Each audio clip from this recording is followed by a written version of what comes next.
Hey everyone, welcome to another edition of the Weekend Six Pack. I have not done one of these in quite some time. I'm actually trying to revamp this and actually keep upkeep on this a little bit more. I haven't done this in quite some time, but I'm really thankful for anyone who knows what this is. Hopefully I get some new viewings on this as well, because I really love doing this series. This is where I talk about 6 films that I've seen over the weekend.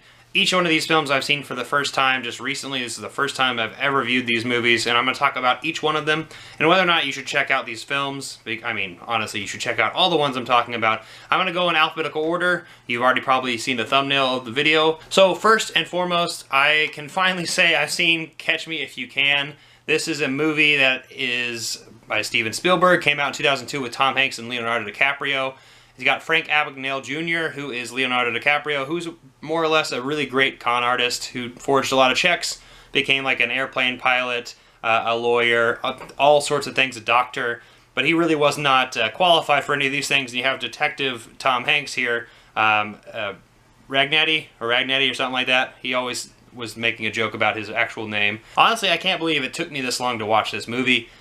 It's classic Spielberg. I think this was like kind of near the end of the era of Spielberg that I really liked until recently. Ready Player One was not too bad, kind of a return to form for him. But I think that this movie really captured a lot of that, just a cat and mouse kind of game. But it was really fun and really playful. And I really love Leonardo DiCaprio's performance as all these different characters, and more or less conning everybody in his life, even his like soon-to-be wife, and also conning Tom Hanks, because constantly they're actually talking on the phone or meeting each other on Christmas every single time, which is really fun. And if you haven't seen Catch Me If You Can, like I had all the way until this point in time, I can't believe it's one of those films that I know that everyone and their mother has seen, but I have not. So I'm really happy that I have seen Catch Me If You Can.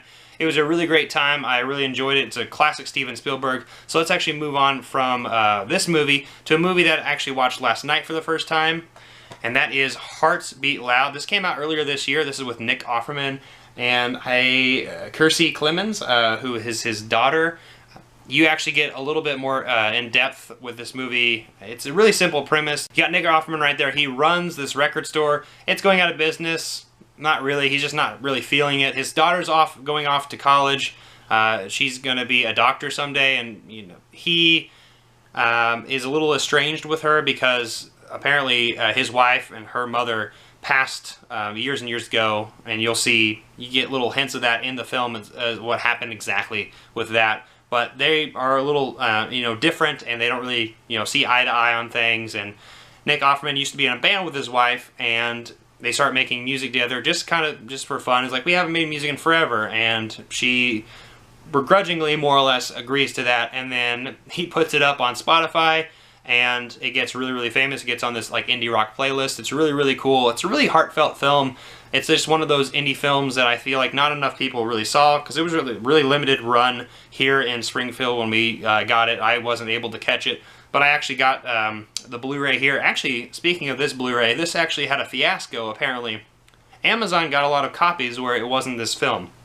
I guess it was something else. I got this from Best Buy because of that. One of my best friends, Seth, who's been on the channel before, he told me about the whole fiasco, not to order it through Amazon and get it through Best Buy or some other thing. And it's a really great film. It's really nice and heartfelt.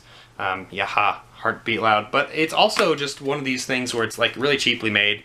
So, I mean, it's not the best on the packaging or anything like that, but it's a really good movie. It kind of reminded me a lot of Sing Street, in kind of that, just, you have that music kind of quirky indie movie. But this is a really great film, and I highly recommend checking out Hearts Beat Loud if you haven't seen it. It's a great movie. It's a really great little gem. I would recommend getting it from Best Buy, though, because Amazon has that I guess, movie that is not Heart Beats Loud in the case itself. So I definitely recommend checking this movie out. So let's move on from there to another film. This is the biggest one on this list, and yes, it took me this long to watch it. That is Lawrence of Arabia. Peter O'Toole is Lawrence. Holy shit, I love this movie. I cannot believe how long it took me to watch this movie. But the score, the setting, the design, the production, the acting by Sharif as well. There's just so many great things about this movie. It's epic. It's super epic, and it's one of those epics that I have watched Ben-Hur and Spartacus and things of that nature but I don't think any of them has gripped me as much as Lawrence of Arabia. This movie is about Lawrence, who is in the British Army. So Lawrence, like I said, in World War I, is going to Saudi Arabia, to the Arabic countries, and trying to gather support and let them have their own country, more or less. And there's really strong element of freedom, having personal freedom for their own autonomy, but also helping out the British forces at the same time. And you see Lawrence kind of switching back and forth on different sides and where his allegiances lie. You see a lot of that develop. It's a really gorgeous movie, and of course, obviously, I'm not doing it justice because I've only seen it the one time, and it's the first time I watched it. I'm sure many of you who are watching this right now have seen this movie before, but I really loved how amazing this movie was, and it just drew me in, even though it's like 4 hours long. It's with an intermission, of course. I miss those things. But I really, really love Lawrence of Arabia. David Lean did a fantastic job of directing this movie. Peter O'Toole did an amazing job playing Peter O'Toole played Peter O'Toole. He played Lawrence of Arabia, and I really loved the cinematic kind of just masterpiece that this movie was. The soundtrack just drew me in immediately with amazing long shots and just really gorgeous set pieces and like natural set pieces as well. And it's just, there's a lot of really bloody action and a lot of really great chemistry between a lot of the characters. But this movie is just definitely one of those legendary films that is definitely worth your time. And if you haven't seen Lawrence of Arabia, you should definitely check it out because it's just phenomenal. Alright, so moving on from there, we have a movie that also came out this year that really has not been really talked about, but has been under the radar for a lot of people, and that is The Rider. This movie is gorgeous. It's really, really not well known, but I have been told by several friends to check this movie out. This is a contender for one of my favorite movies of the year.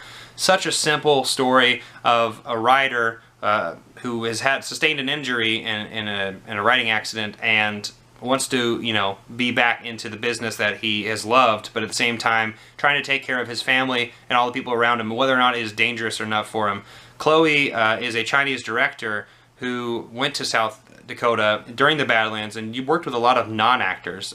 This is Brady Gendreau, and you actually see this non-actor play this character who just unravels psychologically in front of you, and it's a gorgeous movie. It's very reminiscent of Terrence Malick, at least the cinematography. I'm looking it up, the name of the cinematographer, Joshua James Richards. Definitely probably had some direction from Chloe about the cinematography of this, but it was very, very gorgeous set pieces and a really, really deep and enriching character study on Brady's character of this subsect of American culture, of this bull riding culture that doesn't really get known or really talked about, and whether or not their culture is kind of fading in a little bit, and whether or not they should actually be doing the things that they're doing. And that's something that this movie questions and kind of just reflects on.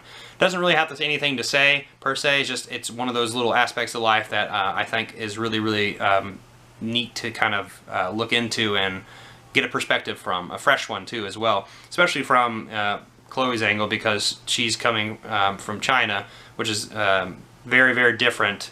And she even mentioned it. I actually watched some of the interviews that they've had, and she comes from such an industrial kind of city compared to the Badlands in South Dakota on this reservation. And it's just really gorgeous. I highly recommend checking this out. I've ranted for too long. Check out The Rider if you haven't. This is probably one of my favorite movies of the year.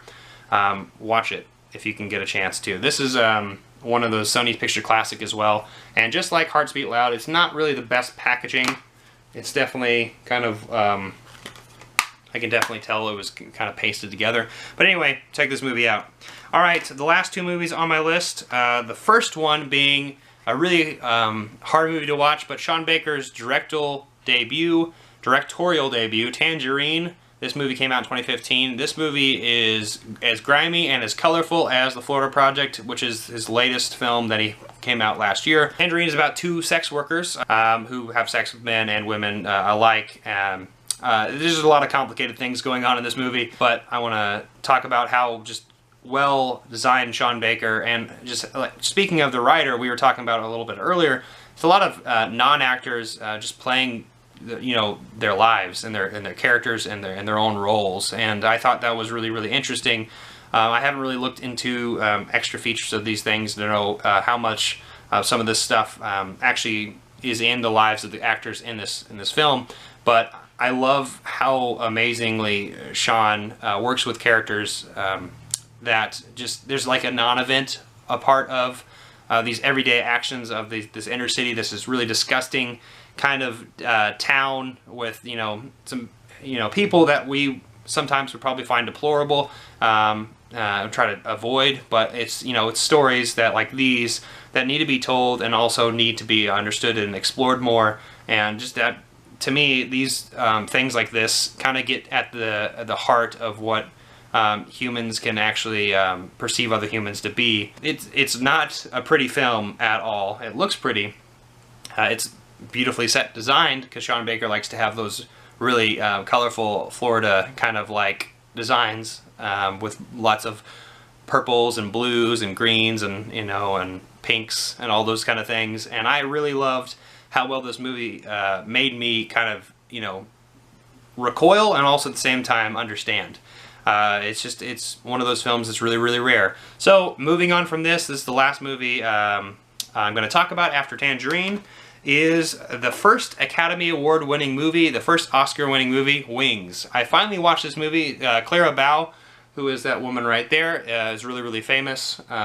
She, along with Charles Buddy Rogers, Richard Arlen, and Gary Cooper, are in this amazing World War I film from 1927. This movie alone just has one of the best tracking shots of all time, but I really, really love how well the camera moves in this movie, especially with some of those tracking shots, like I said, especially one. But there's also a lot of really great aerial dogfights going on in this movie, and I think it's some of the coolest and also most interesting ways I've ever seen planes fight each other. And obviously they didn't have the technology to actually be out there in the sky filming a lot of these things, but it was really, really creative. The director, who I'm literally going to be blanking until I look at it, William A. Wellman, does a really great job of directing these characters of these two guys who are in love with Clara, more or less, and they are off to war.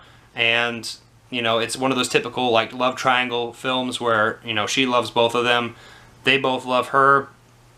They kind of find friendship through each other as well, the two male actors, and it doesn't end in a glorious way, but it also ends in a way that, you know, typical Hollywood would end a movie in. But yes, definitely check out Wings if you have not seen this movie. It's a phenomenal film. It's definitely a movie that I understand completely why it won its Oscar. So that is my weekend six-pack. Thank you so much for checking this out. It's been a while since I've talked about this kind of segment. I really enjoy it. Have you seen any of these movies? I'm sure you've seen quite a few of them. If you haven't seen some of them, definitely check it out. I'm going to put the links down below, actually, on Amazon if you want to check out each of them.